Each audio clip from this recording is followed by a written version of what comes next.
Hola, buenos días, estimados estudiantes. Siempre saludándoles el profesor Ismael Morales, esperando que todos se encuentren bien por la gracia de Dios. Hoy vamos a iniciar, hoy vamos a continuar con la exposición de las sesiones de clase. Hoy nos tocaría la sesión número 9.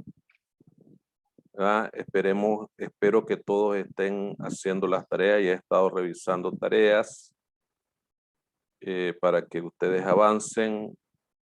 Tengo entendido de que va a haber una disposición para la revisión de esas tareas. Va a ser el segundo intento el que se va a calificar, ¿verdad? El que se va a calificar para que ustedes tomen nota, ¿verdad? Y se pongan al corriente con las tareas. Continuando con las sesiones de clase, como les dije, hoy nos toca la sesión número 9. Casi es básicamente continuación, ¿verdad? De la sesión número 8. ¿Ya? En este caso, perdón, creo que aquí estoy. Sí, Derecho Económico Internacional. Aquí creo que vamos a hablar sobre la cooperación internacional para el desarrollo. Es la continuación de la clase de la sesión número 8. ¿Ya? De la sesión número 8. Permítame ver aquí algunas cositas que está aquí, esto acá. Sí, es la sesión número 9. La cooperación al desarrollo en el marco de las Naciones Unidas. Así se llama el tema. ¿Verdad? Voy a cambiar el tema de la clase porque el ámbito de los negocios internacionales no es ahí. Corrijo, muchachos, porque se aparece en el link que les mandé. Pero es la cooperación al desarrollo en el marco de las Naciones Unidas. Así es. Estaba viendo ahí algo que estaba raro, entonces ya lo acabo de solucionar y así es como se llama el tema de hoy. En la sesión número 9, la cooperación al desarrollo en el marco de las Naciones Unidas. Entonces, evidentemente, pues estamos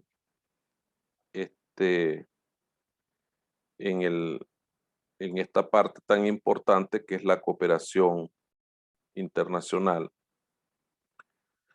para el desarrollo, ¿verdad? Y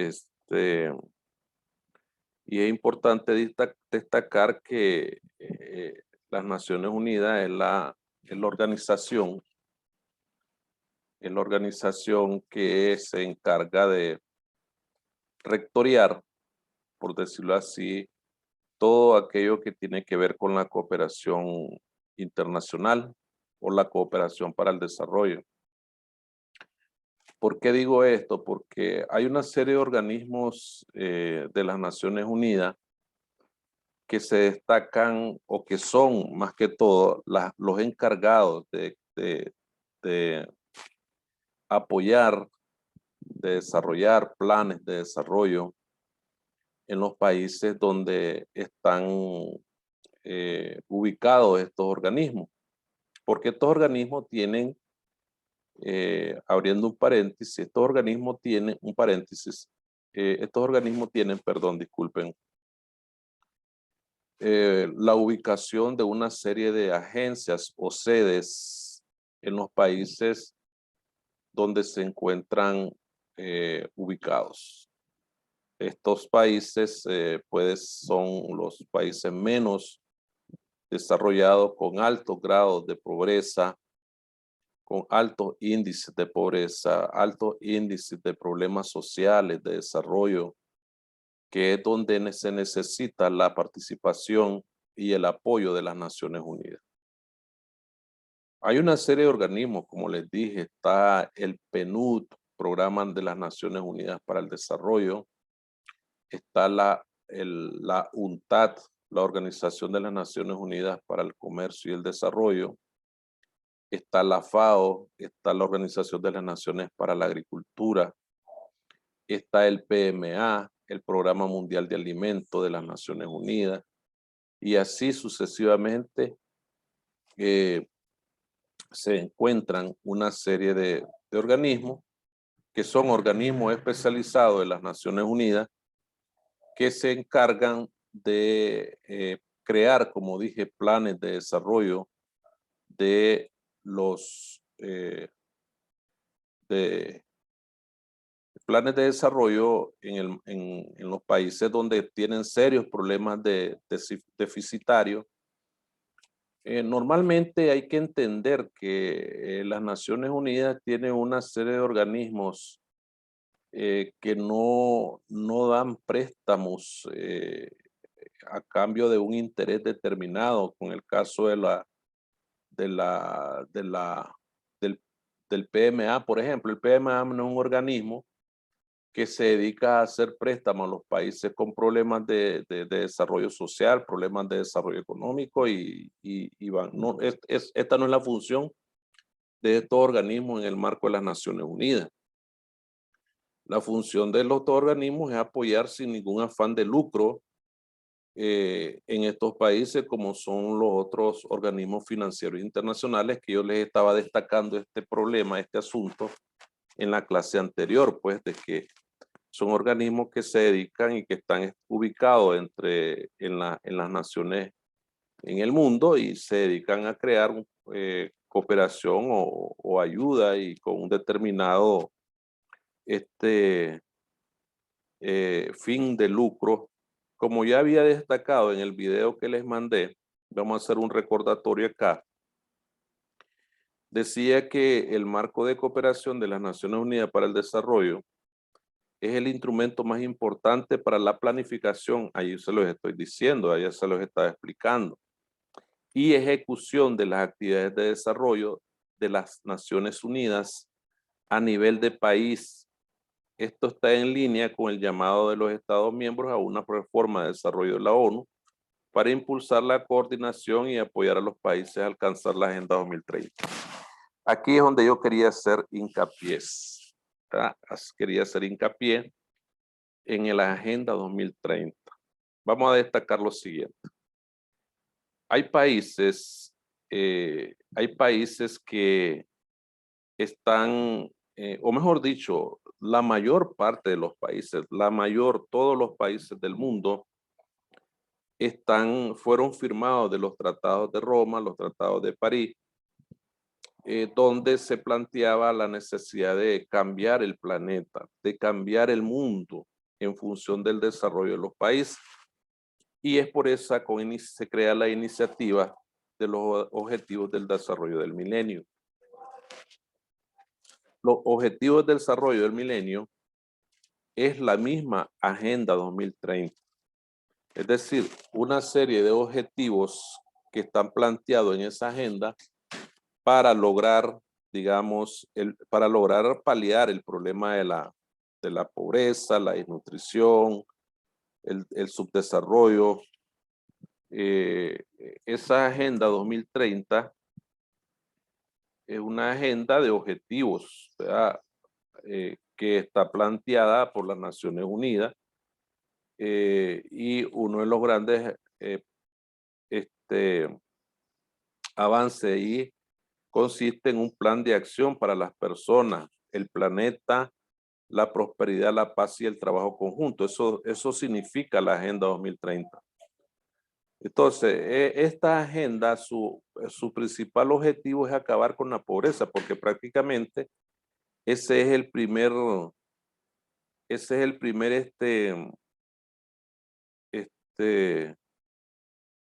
el primer objetivo que está planteado en la agenda del 2030. Ahora, ¿cómo se va a complementar esta agenda del 2030 o los objetivos del desarrollo del milenio por cada país? Cada país tiene un plan nacional de desarrollo. Este plan nacional de desarrollo, estos países obligatoriamente tienen que incluir esos objetivos de la Agenda 2030. ¿Qué significa la Agenda 2030? Que al 2030 debe de haberse cumplido todos estos objetivos. Son alrededor de 17 objetivos que deben de estar, terminados en esa agenda para el desarrollo. Una agenda para el desarrollo del planeta y en particular para cada país, pues los países deben de estar ahí anuente a completar lo que está ahí en la agenda y desarrollar pues lo que se pretende.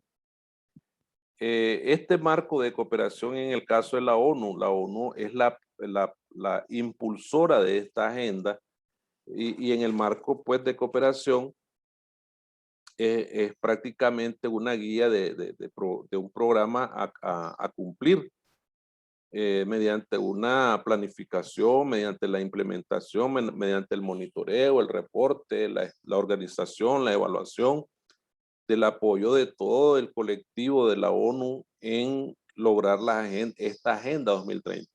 Es decir, en otras palabras, el marco de cooperación en función de la ONU es prácticamente la Agenda 2030. Eso es, más sencillamente hablando, más claramente hablando, el marco de cooperación es un acuerdo entre la ONU y los países anfitriones para desarrollar, para reflejar, para determinar el sistema de desarrollo de la ONU en el país y se van definiendo cada una de las cláusulas, se van articulando cada uno de los aspectos relativos a ese plan de desarrollo de la Organización de las Naciones Unidas. Entonces, es importante destacar acá que en la medida que los países van cumpliendo con ese objetivo, ¿verdad? Es necesario destacar que, valga la redundancia, que los países deben de aplicar una serie de políticas de desarrollo en función de esa agenda. Pleno empleo, el desarrollo de fuentes de trabajo, mejorar la asistencia de salud, establecer mecanismos de cooperación con países que están destinados a desarrollar digamos, un plan, por decirlo así, de desarrollo con los países. Entonces, es muy importante que cada uno de los países tengan dentro de ese Plan Nacional de Desarrollo, perdón, incluido todos estos objetivos, ¿verdad? Objetivos.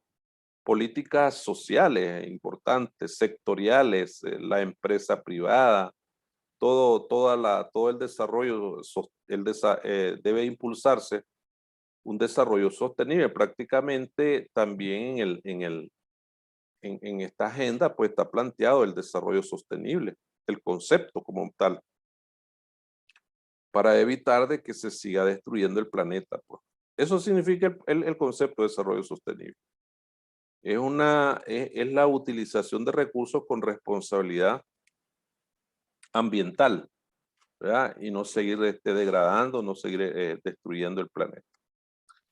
El otro tema que iba a plantear es el problema en la deuda externa, que este problema es muy interesante, ¿verdad? Hay que destacar que todos los países del mundo, sobre todo los países menos desarrollados, cuando hablamos de deuda externa, hablamos de países subdesarrollados, pues que tienen grandes problemas de déficit económico.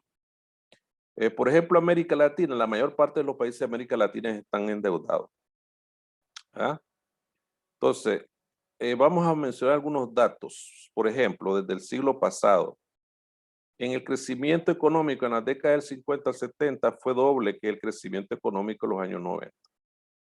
Entre 1970 y 1980, la deuda externa de América Latina se duplicó. Entre 1980 y 1990 el crecimiento económico de América Latina se estancó y la región exportó 375.000 millones de dólares netos en servicio de la deuda. A partir de mediados de los años 80 se comienzan a establecer en el mundo las políticas de ajuste estructural. El PIB per cápita de los 10 países más ricos del planeta se duplicó entre 1985 y 1995, mientras el PIB per cápita de los 10 países más pobres descendió a un 30%. La distancia en el per cápita entre el país más rico y el país más pobre creció en esos años de 70 a 430 veces. Entonces, ¿qué queremos decir con esto? Que los países, nada más estaba leyendo un panorama más o menos del siglo pasado, ¿por qué lo tomé del siglo pasado? Porque en esa época, 50, 60, 70, 80, en esas décadas fue cuando más se aceleró o se profundizó el problema de la deuda externa en los países de América Latina, África y Asia. Los países más endeudados del mundo son los países africanos con bajo ingreso per cápita y los países de América Latina, los más pobres de América Latina.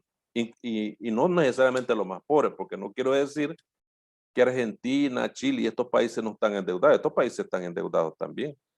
Más bien ellos fueron los que comenzaron a endeudarse profundamente. Entonces, la tesis, hay una serie de tesis que hay que explicarla. Hay 5 tesis alrededor de esta deuda externa. La primera tesis es la liberación y la desregulación. La liberación y desregulación en América Latina tiene 3 objetivos. 1, incrementar el ahorro nacional para evitar los niveles de endeudamiento externo ocurrido en la década del 70. Nivelar el tipo de cambio revaluado que hace que las importaciones sean baratas y las exportaciones costosas.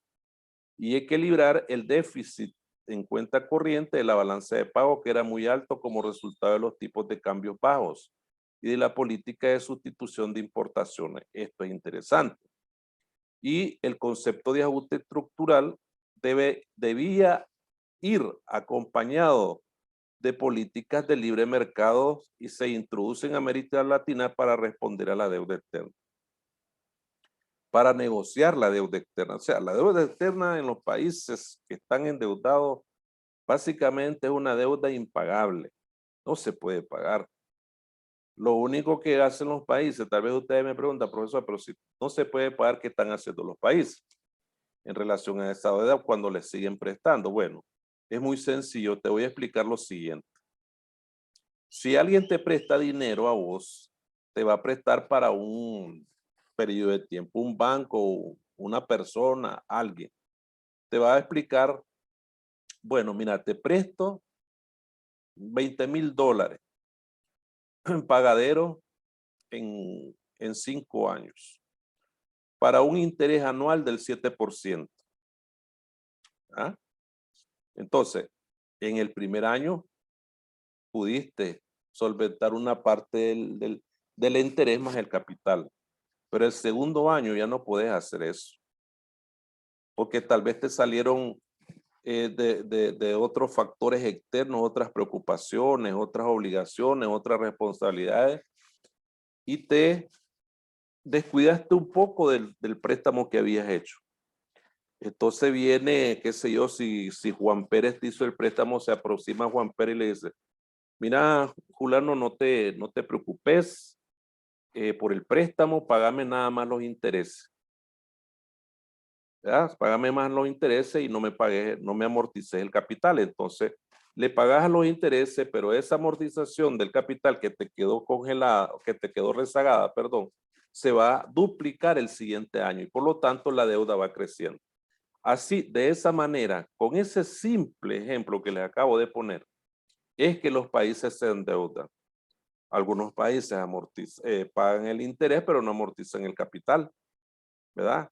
Sobre todo al FMI. Por eso es que el FMI dice, vienen los países del Fondo Monetario Internacional, perdón, y van a revisar la deuda o los préstamos y y te pide grandes cosas, pues liberalizar el comercio interno, desregular el mercado de trabajo con la llamada flexibilidad laboral, desregular y liberalizar el sistema financiero, reducir el tamaño del Estado, es decir, no físicamente, ¿verdad? Se entiende esto, sino se entiende de manera que vas a reducir todo aquello que es dependencia del Estado y que no está haciendo ninguna funcionabilidad. Privatizar las empresas públicas, reducir el personal y las funciones públicas, etc. Entonces,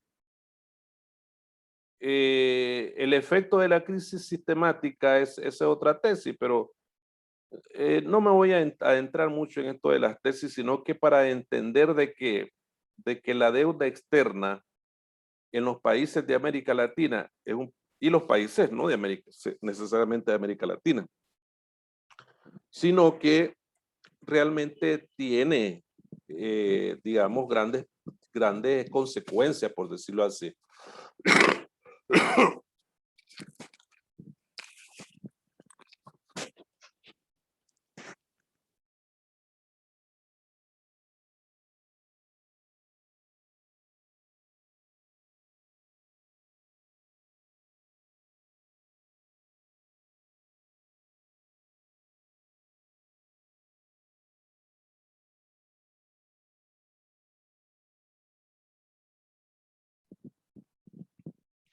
Entonces decía que el problema de la deuda externa en los países latinoamericanos o donde se encuentra el país endeudado del mundo tiene consecuencias. ¿Ah?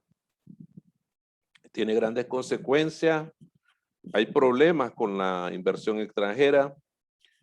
Hay fuga de capitales. Hay caída en los precios de la materia prima exportadas. ¿Y qué es lo que sucede? ¿Qué es lo que sucede? Hay un problema social, ¿verdad? Hay un problema grande social, o más bien llamaría dos problemas sociales. Uno, perdón, uno, el aumento de la pobreza, ¿verdad? O sea, si no hay inversión, se caen las materias primas. Acordémonos nosotros de que todos nosotros los países de América Latina y otros países en el mundo, de nuestro grado de desarrollo, son países exportadores de materia prima. Nosotros no innovamos. Nosotros no creamos tecnología, nosotros no creamos no creamos empresas industriales de desarrollo. Entonces, aumenta la pobreza, ese es un gran problema social profundo. Entonces, es decir, es mucha utopía pensar que la agenda 2030 se va a cumplir si ya estamos a 9 años. Y los países no logran ni salir ni el primer problema. Entonces, el problema del desempleo también es otro problema social y a la vez económico. Y esto, lógicamente, va acarreando más problemas consecutivos aplicables a esa consecuencia de la deuda externa. Entonces, la deuda externa es la suma de las deudas que tiene un país con entidades extranjeras. ¿Ya? Entonces,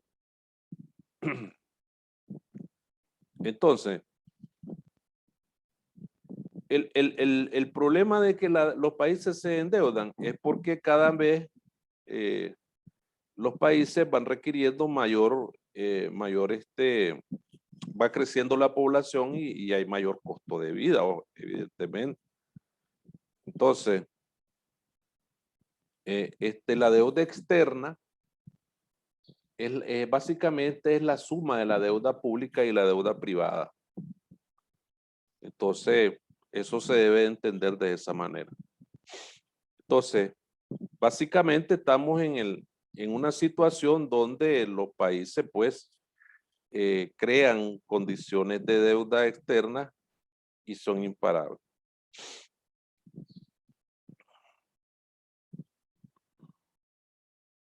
Otros mecanismos de cooperación, que es el tercer tema, otros mecanismos de ayuda al desarrollo, es la cooperación bilateral que tienen los países, pues, ¿verdad?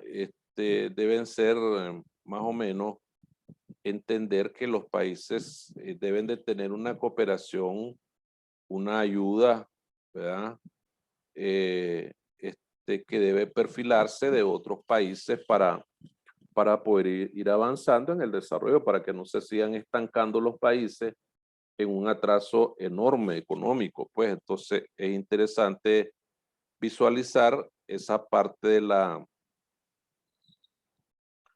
de esos otros mecanismos, pues la cooperación técnica para el desarrollo, ¿verdad? ¿Cuáles los criterios adicionales, complementarios, deben estar dirigidos a sumar los esfuerzos nacionales y regionales en materia de integración y desarrollo, ¿verdad? Deben de haber, digamos, una gestión orientada a resultados positivos en ese proceso de cooperación. Debe haber mutua responsabilidad en los países. Los sistemas de integración económica deben de ser motores e impulsores de cooperación regional para que la carga de los países, de la pobreza de los países, porque la carga, ese problema de la pobreza es una carga para la mayor parte de los países, pues. Entonces, es importante de que se destaquen, digamos, los procesos de integración, que para eso es que se crean los procesos de integración. Entonces, para que realmente la ayuda oficial de desarrollo fluya en base a los recursos destinados o que se van a destinar a los países en desarrollo e instituciones multilaterales, ¿verdad? Entonces, están muchos proyectos regionales en ejecución, pues. Entonces, esos proyectos regionales en ejecución deben de estar basados o dirigidos a una proyección económica de cooperación para los países.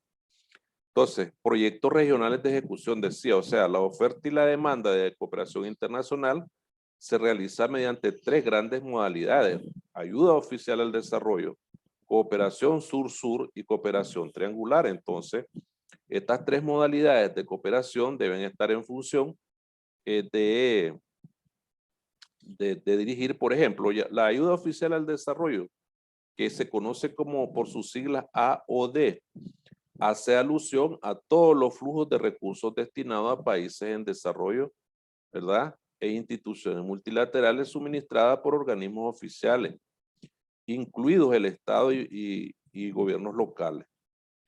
La cooperación sur-sur es la cooperación basada en la horizontalidad, ¿verdad? Solidaridad y el interés y beneficio mutuo, destinados a abordar conjuntamente los desafíos del desarrollo y apoyar los principales. Aquí ya tenemos 2 formas.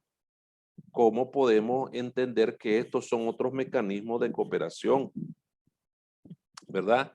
Entre los distintos países.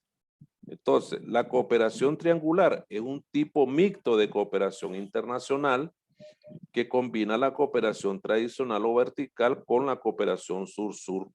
Es decir, para brindar cooperación a un tercer país en desarrollo. Esto es muy importante, hacer uso de esas modalidades de cooperación, porque son otros métodos de cooperación. La cooperación triangular es uno de los métodos más importantes de la cooperación para el desarrollo, porque ayuda a complementar la fortaleza existente de los países en desarrollo, especialmente de los países con un ingreso de renta media y los donantes tradicionales, para hacer frente a los desafíos del desarrollo.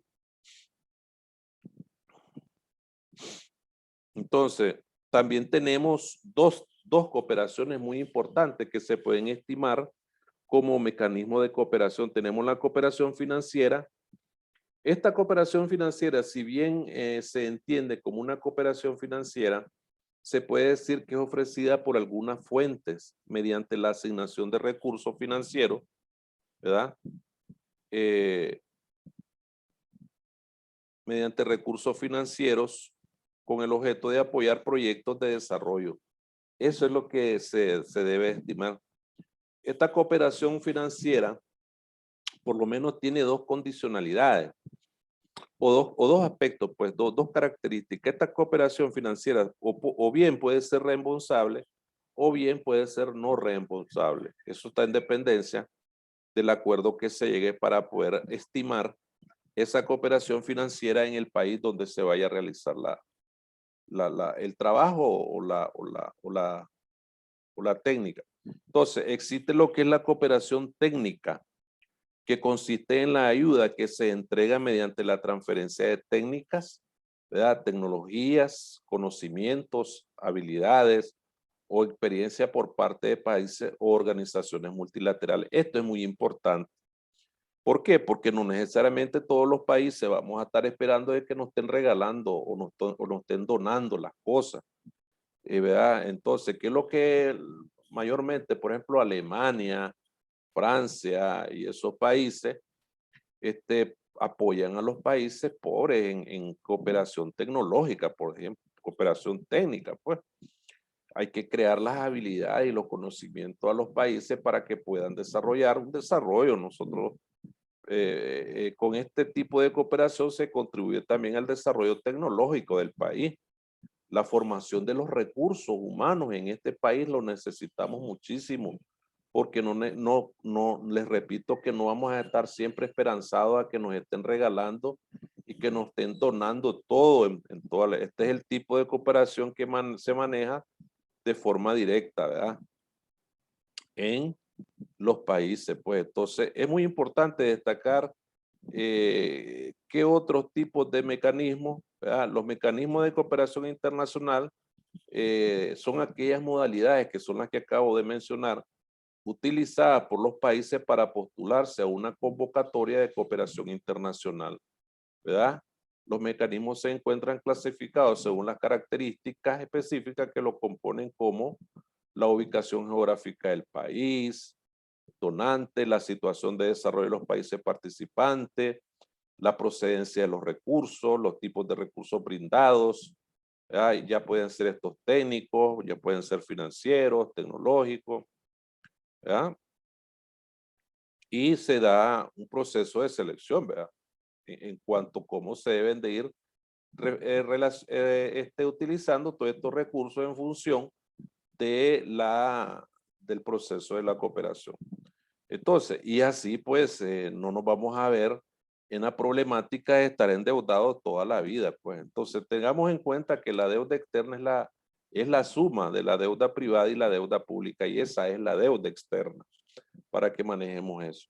Entonces, ¿cuál es la responsabilidad de los gobiernos? Pues salir o más o menos paliar un poco la deuda externa, pero ya es como difícil. Yo les ponía un ejemplo muy práctico pues sobre esa situación de la deuda. Entonces, si vos abonas al capital y a los intereses, entonces vas saliendo de la deuda, pero si solo abonas al interés y no abonas al capital, entonces nunca vas a salir de la deuda. Entonces, y eso es lo que pasa con los préstamos. Y esto sucede, esta es la política de préstamo de cualquier entidad financiera. Y es lo que hace diferente, es lo que hace la diferencia entre un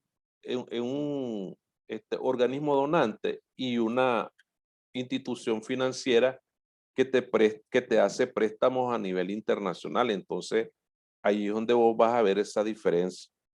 Y lo otro, pues, son las condicionalidades que te ponen los organismos financieros internacionales, y en esa manera, pues, vas creando esas expectativas de más o menos con esta exposición ya vemos que abarcamos ya las 9 sesiones de clase, ¿verdad?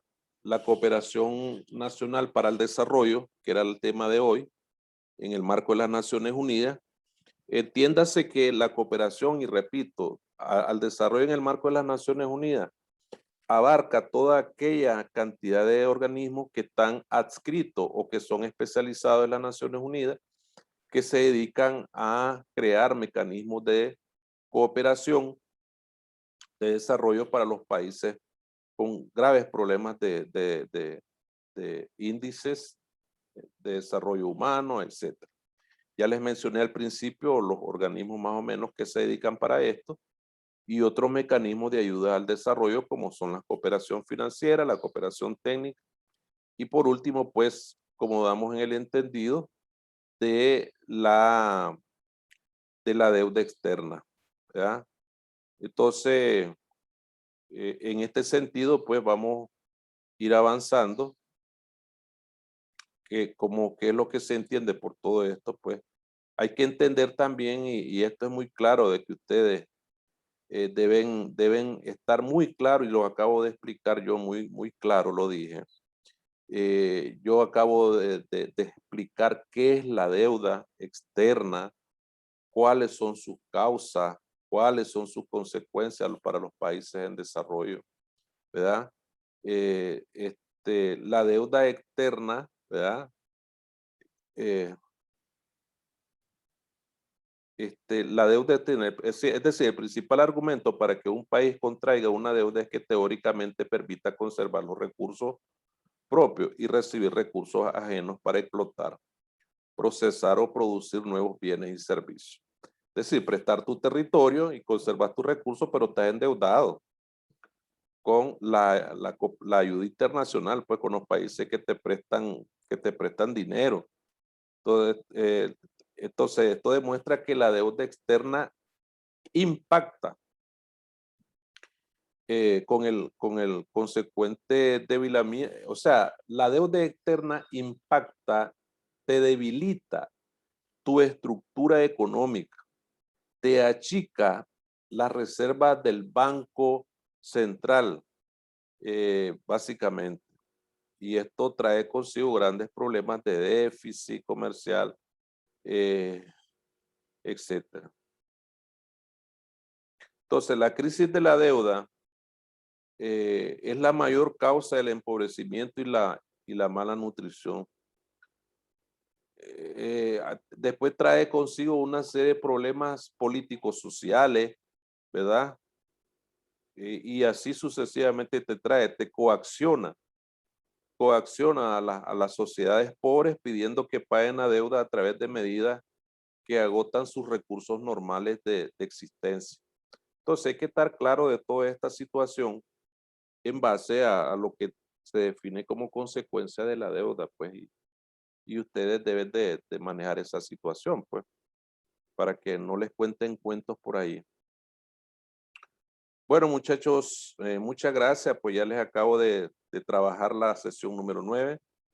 Yo pues les deseo suerte en el examen, en este examen segundo parcial, ¿verdad? Y recuerden lo que les dije al principio, que van a haber otras nuevas orientaciones sobre la calificación de su acumulado, ¿verdad? Se va a tomar en cuenta el segundo intento, ¿verdad? Entonces creo que ya más o menos creo que ya prudencialmente abarqué 40 minutos de exposición de la clase, pues nos vemos y los veo en la próxima sesión. Adiós, buenos días.